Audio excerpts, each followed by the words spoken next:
Welcome to episode 2 of No Wrong Notes, the series where I try to show specific examples of how any note can sound good in almost any context if you just wiggle it the right way.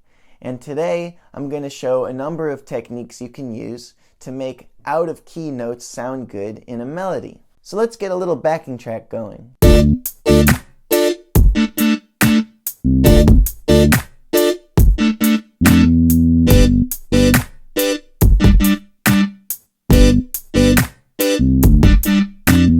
This track is in the key of C. It uses the chords D minor and G, and since it's all in the key of C, if you use the notes C, D, E, F, G, A, B, which are the notes in the C major scale, those notes are going to sound really nice over this track, and they're going to be super easy to use.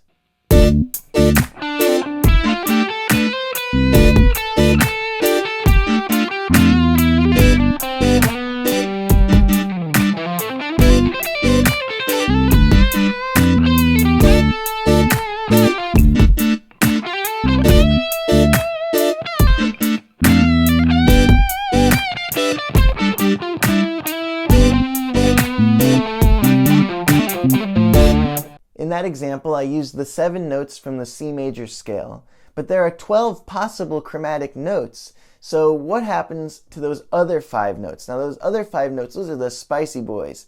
And here's what happens if you do a solo using only those 5 notes.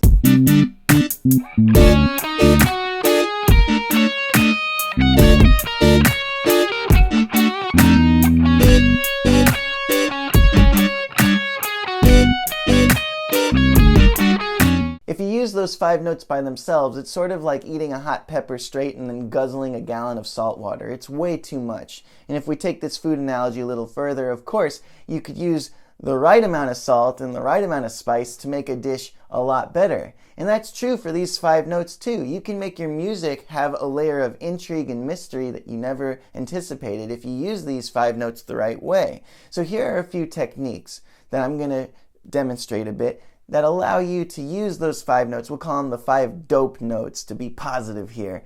And we'll be able to use these notes in a productive way in our melodies. Technique 1, repetition.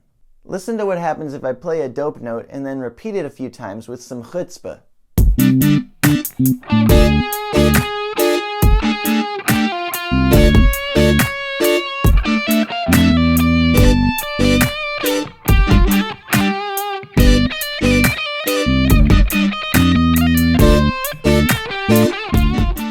By repeating the note, I make it sound like it was 100% intentional. Here's another example.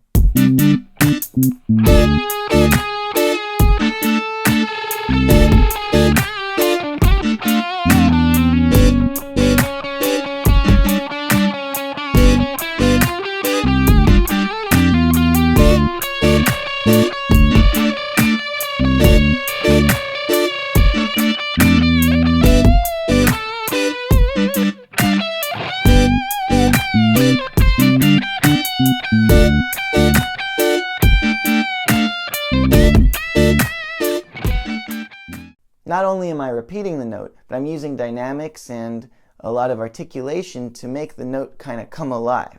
This can work with a whole phrase. If I play a phrase that's pretty inside, and then I play it with dope notes, and then I move it back inside the key again, you can hear that the dope note thing just sounds like I was very intentionally trying to throw a little bit of pizzazz in my meatball.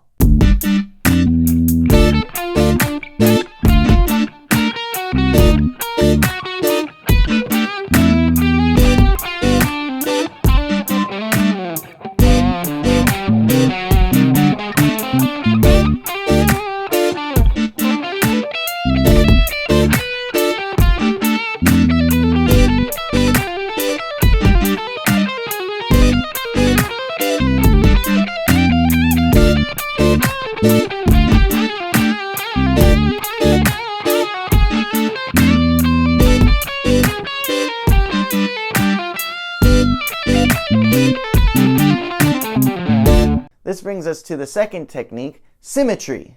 If I play the dope notes in the context of a symmetrical scale, they sound pretty nice. Symmetrical scales have a fixed interval pattern that repeats within the scale. So some examples include the whole tone scale, which is all whole notes. Whole note, whole note, whole note, whole note, whole note, whole note.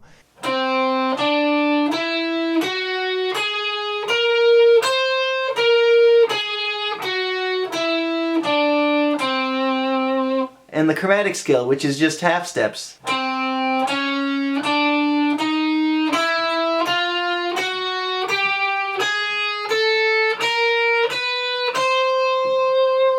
And then the whole half diminished scale, whole half, whole half, whole half.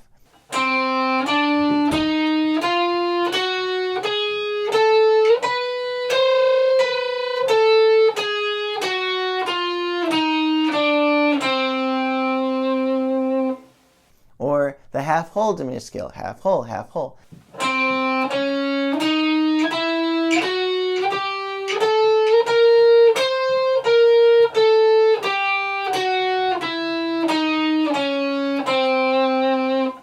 If I play dope notes using these scales, you'll hear that there's a sense of order and predictability to them that you don't normally have.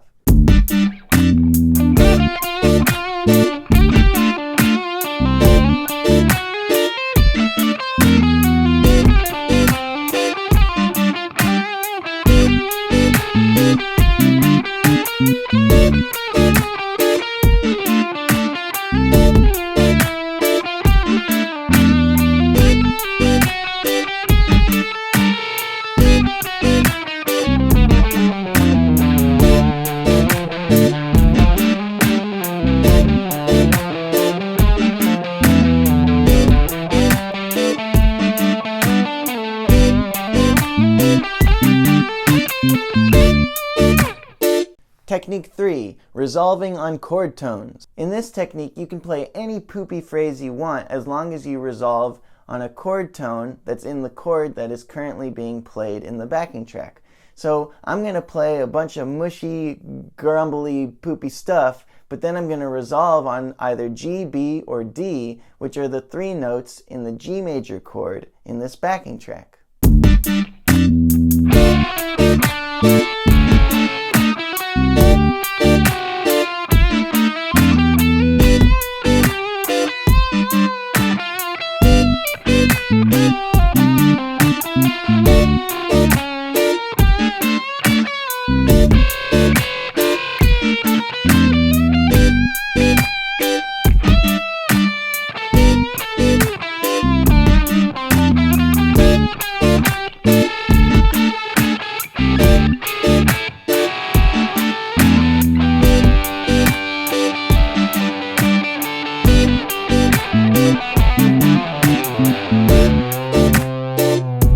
Each phrase there landed on a note that is in the G chord that you're hearing with that note. So it sounds so settled. And that's a thing that happens in life. We get unsettled, we get twisted around, we get pushed back and forth, and then we figure out a way to land on our feet. So this conflict resolution thing belongs in music. It's an expression of our psyche, and it's beautiful when you do this using dissonance resolving to consonance. Technique 4, doubling. This one's really fun. Basically, whatever you play, if you double it by singing it or have another instrument play it, it just sounds on purpose because it sounds like you wrote it out that way, like you arranged it for 2 instruments. So of course, it's confident, it's strong, it sounds intentional.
this in your composition. Try writing a really strange melody that doesn't make any sense over the chords, but then double it with like a whole string section or a whole bunch of other instruments, and see how much it'll still sound very dissonant, but it'll sound like, oh, of course you meant to do that. Technique 5, slippery escaping. Slippery escaping is just a silly term I made up to describe landing on a dope note really strong and then bending up a half step to a note that's in the key. So if you were to land on the, let's say, the flat 2 and then bend up to the 2, or land on that flat 5 and then bend up to the 5, that's what I mean by slippery escaping. It's something Marty Friedman does a lot in his solos, and it sounds really cool.